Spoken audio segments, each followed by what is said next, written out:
더불어민주당을 포함한 야당의 국회의원들이 탄핵준비연대를 만들었습니다. 12명이 시작을 하게 되는데요. 앞으로 얼마나 더 많은 의원들이 참여를 하게 될까요? 그리고 어떤 취지로 탄핵준비연대를 만들었을까요? 오늘은 이분을 만나서 여쭤보도록 하겠습니다. 더불어민주당 민형배 의원 모셨습니다. 어서 오십시오. 반갑습니다. 네, 잘 지내시죠? 에이, 선거 떨어진 사람한테 잘 지냈냐 그러면. 최고위원 선거. 예. 네. 저 잊어버리고 있었는데 다시 의원님께서 상기시켜 주셨습니다. 잘못했네요. 잘못했네. 자, 시간이 많지 않기 때문에 바로 현안으로 들어가겠습니다. 정말 잘 지내고 있습니다, 이제. 네, 알겠습니다. 네. 민주당, 혁신당, 진보당, 사민당 해서 윤석열 대통령 탄핵준비 의원연대를 결성했는데요. 네. 의원님께서 깃발드신 겁니까? 아니라고 할 수도 없고 그렇다고 할 수도 없고 고약하네요. 그렇구나. 왜 네. 이게 필요하다고? 그 깃발을 여럿이 한꺼번에 들어서 네. 들었죠. 예. 예, 여럿이 함께 들었다. 그렇죠. 어떻게 해서 이거를 처음에 논의를 하게 된 거예요? 한 2달 됐을까요? 예. 이렇게 저렇게 이제 몇몇 의원들이 네. 이거 도저히 못 보겠다 이거. 첫째는 도저히 못 보겠다. 이거는 대통령의 행태를 도저히 그냥 못 보겠다는 거죠. 또 하나는 야 근데 또 시민들한테 거리에서 정치 투쟁하란 말이야? 촛불 또 들라고 해? 이미 뭐 집회를 하고 있긴 그런 분들이 계시지만 옛날처럼 그렇게 이제 다 그리로 쏟아져 나오십시오. 야 이거 염치 없는 짓이잖아. 이번에는 정치인들이 앞장서야지. 이런 얘기들을 주고받다가 야 그러면 탄핵 준비하는 그런 의원들 모임을 좀 만들어 보면 어때? 이런 얘기를 두고 한 4, 5주? 한두 달가량 쭉 얘기를 하다가 안 되겠다. 그럼 시작해보자. 뭐 이때도 좀 논란이 있었어요. 지금 해? 지금 해? 이게 이제 괜찮은 거냐 이런 게 있었는데 추석 전에 시작하는 게 좋겠다. 그래서 예. 그래서 지금 탄핵을 현실화하기 위한 법적 준비를 하고 참여 의원을 확대해 나갈 것이다라는 입장을 밝히셨는데요. 그건 제가 그렇게 네. 정리를 했죠. 일단 나도 하겠습니다 하는 지금 12분인데 12명에서 이거는 제안자 모임이에요. 제안자. 네, 참여하겠다. 이제 지금 제안을 할 거예요. 네. 모든 의원들에게 예. 국민의힘을 포함시킬 것인지 말 것인지가 좀 고민이긴 한데 모든 300명 의원들에게 가능하면 예. 이 대통령 안 되겠다. 예. 탄핵 준비해야 된다. 예. 그렇게 해서 참여 의원들을 확대를 하고 그러면 이제 1차로 모이는 분들이 모여서 윤석열 탄핵 준비 의원 연대를 결성을 하겠죠. 지금은 제안자 모임이니까. 네네. 그런데 제안을 하는 순간 30명은 그냥 쉽게 넘을 거고요. 지금 벌써 연락이 좀 많이 옵니까? 나도 참여하겠다 이렇게? 당연히요. 예. 예. 그리고 문제는 민주당이잖아요. 민주당 문제는. 그런데 어쨌든 왜냐하면 그 당론이에요. 나머지 당들은 다. 네네네. 그리고 이제 개혁신당 쪽에도 얘기를 건네놨고. 개혁신당 참여하겠다고 합니까? 거기는 조금 좀 상황을 보자고 하더라고요. 유보적이에요. 네. 예. 그래서 이제 준비 모임이 결성이 되면 그때부터 이제 본격적으로 200명을 향해서 한쪽에서는 참여 의원을 확대하는 쪽, 한쪽에서는 탄핵의 근거가 이미 뭐 너무너무 많지만 네. 그거를 법적으로 정리하는 쪽 이렇게 해서 활동을 하고 특히 이제 중요한 건 탄핵을 하는 게 목적은 아니잖아요. 탄핵을 해서 뭘 어쩌자는 건데 이 대목에 초점을 좀 그러니까 방점을 좀 많이 두기로 했어요. 그러니까 저희들 표현대로 하자면 탄핵 이후 대한민국의 사회대개혁의 방향이 뭐냐. 네. 핵심적인 의제는 어떤 거냐. 이거 골라서 그 방향을 잡고 하는. 네. 그러면서 또 한 축은 이 시민사회 연대를 어떻게 할 거냐. 네. 이렇게 이제 활동 방향을 정리를 했죠. 네. 일단 그 국민의힘에게도 문을 열겠다고 말씀하셨는데 그 대목이 참여할 의원이 있겠습니까? 조금 고민이에요. 내놓고는 못 하겠잖아요. 네. 내놓고는 못 할 것 같고. 그런데 익명으로 받아요? 아니요.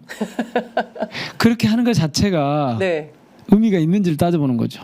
그런 제안을 건네는 것 자체가. 그 논의는 조금 더 해보기로 했습니다. 이재명 대표는 어떤 생각이십니까? 안 물어봤습니다. 아, 이 모임 하면서 이재명 대표 뜻 안 물어봤어요? 절대 안 물어봤습니다. 왜냐하면 예. 그걸 물어보는 순간 양쪽 다 이 예.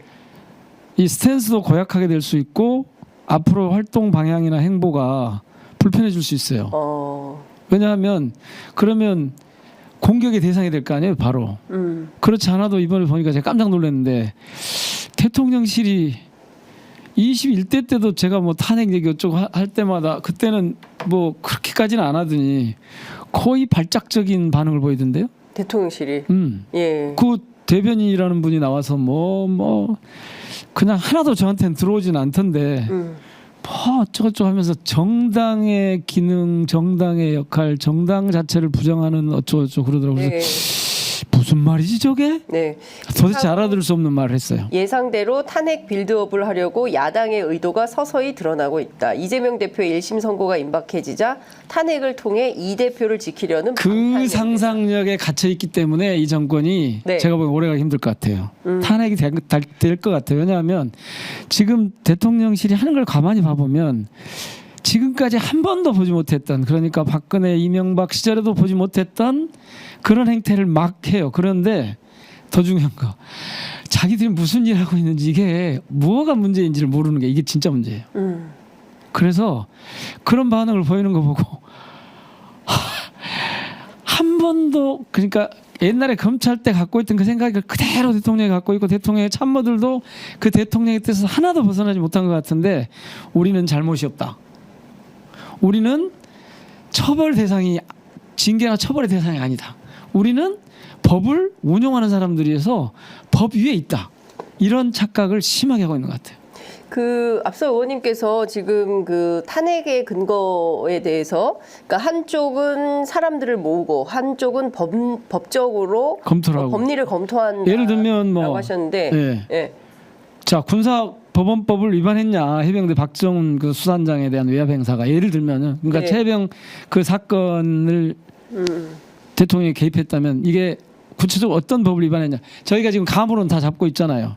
그다음에 뭐 그 서울 양평 고속도로 뭐 이채항명주 관련해 가지고 이런 게 있었다면 이게 그 윤석열 김건희 일가의 어떤 부정이 법적으로 구체적으로 어떤 법을 위반했느냐, 또는 전쟁 위기를 계속 조장해가는 이런 행태들이 헌법을 위반했느냐, 대통령의 뭐 평화통일 의무가 있잖아요, 사실은.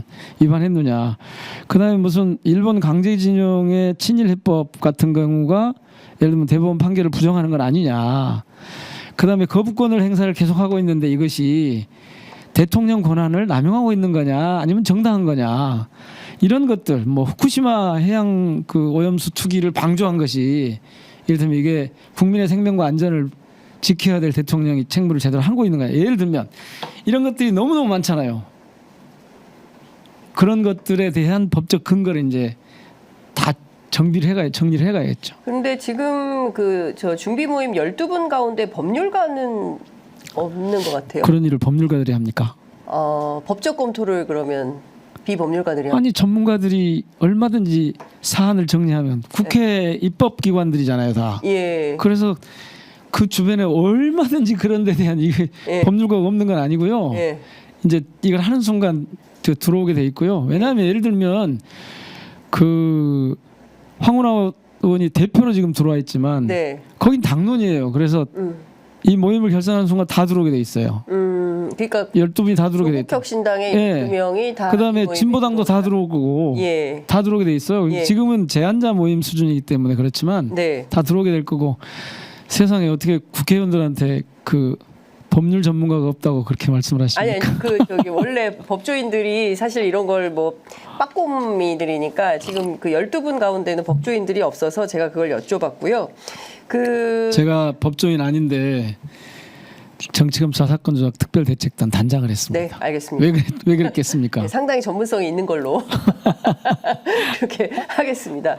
근데 중요한 것은 이런 것 같습니다. 말씀 주신 대로 사실 민생이 도탄에 빠져 있고요. 의료 대란으로 많은 국민들이 지금 당장 오늘 이 순간 무슨 일이 날까 봐 불안해서 살 수가 없다, 이런 생각들을 하고 계시고요. 그러니까 민생 놔두고 뭐 탄핵부터 한다는 거냐, 그 말씀이신가요?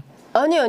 그러니까 제 말씀은 아직 질문을 안 드렸는데 그러니까 국민들이 민생도 어렵고 의료 대란도 심각하고 그래서 말씀 주신 대로 더 이상은 이 정부로는 안 되겠다. 그렇기 때문에 지난주, 지지난주 모두 23%, 오늘 또 갤럽 여론조사 나올 텐데 그러니까 어쨌든 30% 이상은 돌파를 못하고 있는 정권입니다. 그러니까 지난 4월 총선에서 대패한 이후로 이 흐름이 계속 이어지고 있는데 중요한 것은 윤석열 대통령은 아무런 입장의 변화가 없다는 거예요. 그래서 자, 그 탄핵을 위한 뭐 탄핵이라는 말이 거의 뭐 보통 명사처럼 그 정치권에서 통용되고 있는 상황인데 구체적으로 그러면 어떻게 탄핵을 현실화시킬 것이냐에 대한 로드맵 그거 어떻게 갖고 계십니까? 그거 기자분들도 그런 질문을 많이 하시던데 탄핵이 이렇게 해서 간다라고 제도화되어 있는 건 하나밖에 없잖아요.